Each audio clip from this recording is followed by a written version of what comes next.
that which is before me. I walk boldly up to the lion on my pathway and find it is a friendly Ariadel. I am harmonious, happy, radiant, detached from my tyranny of fear. My happiness is built upon a rock. It is mine now and for all eternity. My good now flows to me in a steady, unbroken, ever-increasing stream of happiness. My happiness is God's affair, therefore no one can interfere. As I am one with God, I am now one with my heart's desire. I give thanks for my permanent happiness, my permanent health, my permanent wealth, my permanent love. I am harmonious, happy, and divinely magnetic, and now draw to me my ships over a calm sea.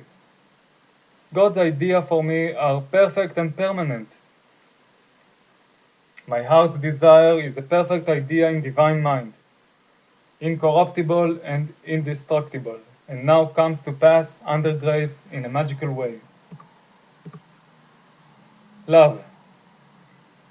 With love usually comes terrific fear. Nearly every woman comes into the world with a mythical woman in the back of her mind who is to rob her of her love. She has been called the other woman. Of course, it comes from woman's belief in duality. So long as she visualizes interference, it will come. It is usually very difficult for a woman to see herself loved by the man she loves. So these affirmations are to impress the truth of the situation upon her subconscious mind, for in reality there is only oneness. Affirmations. As I am one with God, the undivided one, I am one with my undivided love and undivided happiness. The light of the Christ within now wipes out all fear, doubt, anger, and resentment. God's love pours through me, an irresistible magnetic current. I see only perfection and draw to me my own. Divine love, through me, now dissolves all seeming obstacles and makes clear, easy, and successful my way. I love everyone and everyone loves me. My apparent enemy becomes my friend, a golden link in the chain of my good. I am at peace with myself and with the whole world. I love everyone and everyone loves me. The floodgates of my good now open. Marriage. Unless marriage is built upon the rock of oneness, it cannot stand. Two souls with but a single thought, two hearts that beat as one. The poet understood this, for unless man and wife are living the same thoughts or living in the same thought world, they must inevitably drift apart. Thought is a tremendous vibratory force, and man is drawn to his thought creations. For example, a man and woman married and were apparently happy. The man became successful and his taste improved, but the wife still lived in a limited consciousness. Whenever the man bought anything, he went to the best shops and selected what he needed regardless of price. Whenever the wife went out, she haunted the 5 and 10 cents stores. He was living in thought on Fifth Avenue, and her thought world was on Third Avenue. Eventually, the break and separation came. We see this so often in the cases of rich and successful men who desert their faithful, hard-working wives later in life. The wife must keep pace with her husband's taste and ambitions and live in his thought world, for where a man thinketh in his heart, there he is. There is for each person his other half or divine selection. These two are one in their thought worlds. These are the two whom God has joined together, and no man shall or can part asunder. The twain shall be made one, for in the superconscious mind of each is the same divine plan. Affirmations. I give thanks that the marriage made in heaven is now made manifest upon earth. The twain shall be made one, now and for all eternity. Forgiveness.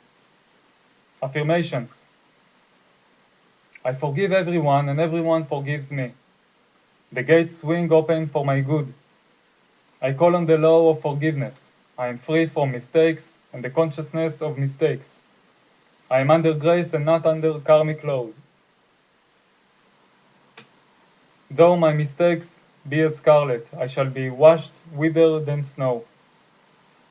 What didn't happen in the kingdom never happened anywhere. Words of wisdom. Affirmations.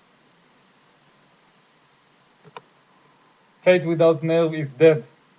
There is never a slip twixt the right cup and the right lip. Never look, or you would never leap. God works in unexpected places, for unexpected people at unexpected times, His wonders to perform.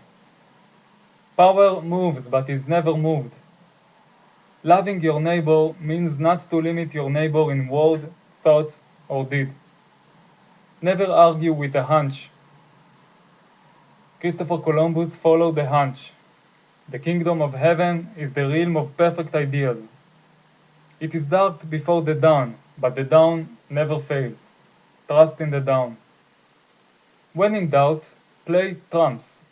Do the fearless thing. It is the fearless things that count. Never do today what intuition says to do tomorrow. It's a great life if you don't reason. Regard your neighbor as yourself. Never hinder another's hunch. Selfishness binds and blocks. Every loving and unselfish thought has in it the germ of success. Be not wary of make-believing. When you least expect it, you shall reap. Faith is elastic. Stretch it to the end of your demonstration. Before you call, you are answered, for the supply precedes the demand. What you do for others, you are doing for yourself. Every act committed while angry or resentful brings unhappy reaction. Sorrow and disappointment follow in the wake of deceit and subterfuge. The way of the transgressor is hard.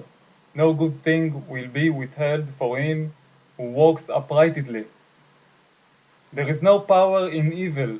It is nothing, therefore can only come to nothing. Fear and impatience demagnetize. Poise magnetizes.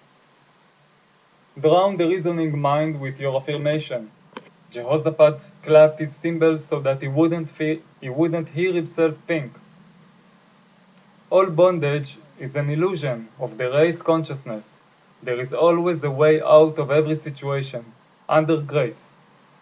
Every man is free to do the will of God. Surism is stronger than optimism. Divine ideas never conflict. It is dangerous to stop in the middle of a hunch. Infinite Spirit is never too late. Faith. Hope looks forward. Faith knows it has already received and acts accordingly. In my classes, I often emphasize the importance of digging ditches or preparing for the thing asked for, which shows active faith and brings the demonstration to pass. A man in my class, whom I called the life of the party, because he always tried to find a question I couldn't answer, but he never succeeded, asked, "Why is it then a lot of women who prepare hope chests never get married?" I replied, "Because it is a hope chest and not a faith chest." The prospective bride also violates law in telling others about it. Her friends come in and sit on the hope chest and either doubt or hope she'll never succeed. Pray to thy Father, which is in